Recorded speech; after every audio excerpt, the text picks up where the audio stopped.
श्री शिवाय नमस्तुभ्यम। हर हर महादेव, जय महाकाल। आप सब कैसे हैं?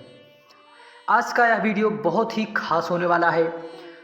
जितनी भी मेरी माताएं बहनें इस वीडियो को देख रही हैं, ये मन लगाकर वीडियो को ज़रूर सुने, क्योंकि यह वीडियो आपके जीवन में आनंद की प्राप्ति कराएगा, सुख की प्राप्ति कराएगा। क्योंकि 8 नवंबर शुक्रवार उत्पन्ना एकादशी। देखिए, उत्पन्ना एकादशी, आपको नाम से ही आपको पता लग गया होगा कि किस तिथि और किस दिन की बातें हो रही हैं इस वीडियो में। उत्पन्ना एकादशी, जिस दिन शास्त्रों और पुराणों में वर्णित है, इसी दिन माता एकादशी की उत्पत्ति हुई थी, इसीलिए इसका नाम उत्पन्ना एकादशी पड़ गया। जो कि सारी एकादशियों में, सारे व्रतों में भगवान श्री हरि विष्णु को जितना प्रिय एकादशी है, उतना प्रिय शायद ही कुछ और। इसलिए हम सभी को एकादशी पर पूज्य गुरु जी के द्वारा बताए गए उपाय को यदि मन लगाकर निष्ठा भाव से यदि कर लेते हैं, तो हम सभी लोग भगवान श्री हरि की कृपा तो पाते ही हैं, साथ ही साथ देवाधिदेव महादेव की कृपा हम पर तो चल ही रही है और प्राप्त भी करते हैं। ऐसा महादुर्लभ संयोग बना है, तो हम सभी को शुक्रवार का दिन भी है, हम सभी को इन उपायों को ज़रूर करना चाहिए। हमें जो है, हमारे जीवन में मान सम्मान की कमी है, अर्थात हम जहाँ पर जितनी भी माताएं बहनें कहीं पर जाती हैं, उनके मान सम्मान में कमी, अर्थात तो उन्हें मान सम्मान नहीं देती, या धन संपदा की कमी है, या उनके घर के बच्चे व्यापार नौकरी की तैयारी कर रहे हैं, व्यापार में उन्हें लाभ हो ही नहीं रहा है, तो इन उपायों को ज़रूर करें। तो चलिए शुरू करते हैं। सबसे पहले एकादशी का पवित्र पावन दिन, जो कि सारे व्रतों में एकादशी विशेष रूप से भगवान श्री हरि विष्णु को समर्पित है, जो कि 8 दिसंबर को सुबह 5:06 पर शुरू होगी, 9 दिसंबर 2023 को 6:31 पर समाप्त होगी। एकादशी उत्पन्ना एकादशी 8 दिसंबर को रखा जाएगा। श्री हरि भगवान की पूजा के लिए शुभ 8 दिसंबर को 7:01 से 10:54 तक रहेगा। ये हो गई। और व्रत इस दिन भूल कर ना करें गलतियाँ। उत्पन्ना एकादशी के दिन तामसिक आहार और व्यवहार से दूर रहना चाहिए। सेहत ठीक ना हो तो उपवास ना रखें, बस प्रक्रिया का ही पालन करें। आइए हम सभी लोग जो है व्रत के पारण का समय जो है वे 9 दिसंबर शनिवार को 1:15 से 3:20 तक रहेगा। तो आइए, हमें एकादशी पर आप बाबा को रोज ही जल चढ़ाते हैं, प्रतिदिन नित्य प्रति हम एक कलश जल लेकर जाते हैं। तो इस उपाय को करने से यदि आपके बच्चे गलत मार्ग पर जा रहे हैं, गलत संगति में जा रहे हैं, धन भी आपका गलत संगति में जा रहा है, तो आपके लिए यह पहले नंबर का उपाय बहुत ही लाभकारी होगा, बहुत ही प्रभावशाली होगा।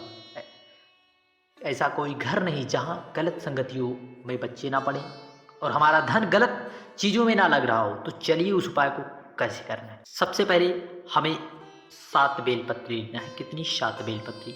हमें एक पात्र लेना है, परंतु हमें ऐसा पात्र ले लेना है, परंतु हमें जल अपने घर का नहीं लेना है। भूल कर गलती ना करें इस उपाय में, खास करके इस उपाय में हमें इसमें जल जो है गंगा का जल लेना है। कहाँ का? गंगा माँ का जल। गंगा माँ का जल लेना है। किसी भी पवित्र नदी या तीर्थों का जल होना चाहिए। इस उपाय को करने के लिए जो है हमें गंगा का जल, और इसमें हमें 7 बेलपत्री। कितनी बेलपत्री? 7 बेलपत्री।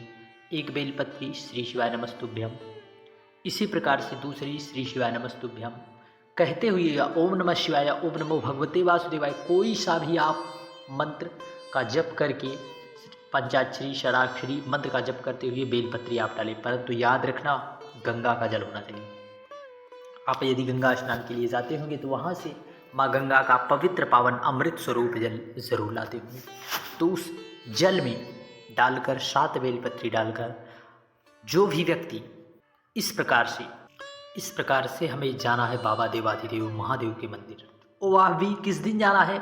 हमें जाना है एकादशी का। यह विशेष उपाय है मान सम्मान आदि की समस्या के लिए, बच्चों की गलत संगति के लिए, धन गलत मार्ग में जा रहा है तो उस जल को भगवान नंदी के उठे हुए पांव पर, कहाँ पर, भगवान नंदी के उठे हुए पांव पर हमें समर्पित करना है। अपने घर में अपने बच्चों की गलत संगति का आह्वान देते हुए और उनकी अपनी गलत संगति में धन जाने के लिए बाबा से प्रार्थना करना है, नंदी बाबा से।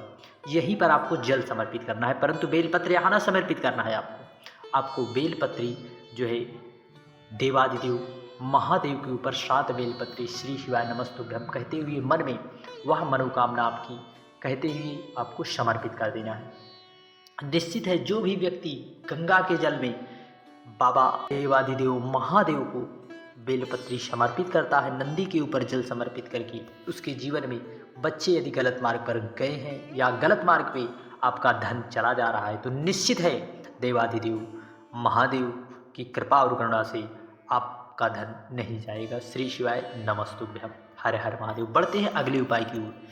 इस उपाय को एकादशी का दिन है।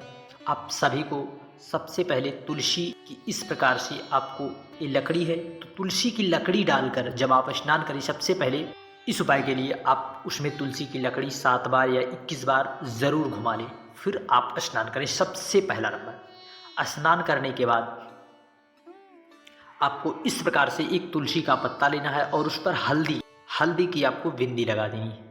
आपको हल्दी की इस पर एक बिंदी लगाना है और आपको भगवान श्री हरि राम का मंदिर, कृष्ण का मंदिर, शिव का मंदिर जो भी हो या आपके घर में मूर्ति विग्रह ही हो, तो आपको इस प्रकार से घी के दीपक से एक दीपक अवश्य प्रज्वलित करने।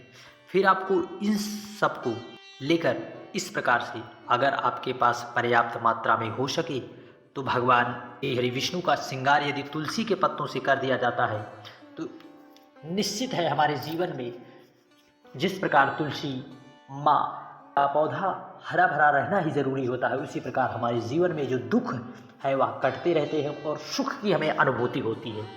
तो तुलसी के पत्तों से हमें भगवान श्री हरि विष्णु का श्रृंगार कर देना है, या फिर ना हो सके तो उस हल्दी युक्त पत्ते को भगवान श्री हरि को समर्पित करें, क्योंकि तुलसी पूजन और तुलसी के पत्तों से जो भी व्यक्ति भगवान श्री हरि का पूजन करता है, उनके भोग में समर्पित करता है, भगवान श्री हरि विष्णु को तुलसी इतना प्रिय है कि शायद ही कुछ भी चीज़ें और प्रिय हो, इसलिए उनके भोग में हमें तुलसी के पत्तों का अवश्य प्रयोग करना चाहिए। और हो सके तो आप एक घी का दीपक वहाँ पर ज़रूर प्रज्वलित करें अपने घर के मंदिर में, क्योंकि एकादशी का सबसे सर्वप्रथम नियम जो है हम सभी को पालन करना है। और इस दिन जो है हमें भूल कर भी किसी को अपशब्द नहीं कहना है, किसी को अपशब्द नहीं कहना है। और जो तामसिक प्रवृत्ति के आदमी है, जैसे निंदा करते रहते हैं, उनसे भी दूरी बनाकर रखना है। और झाड़ू आपको भूल कर भी नहीं लगाना है, क्योंकि हमसे कोई भी जीव की हत्या न हो, इसलिए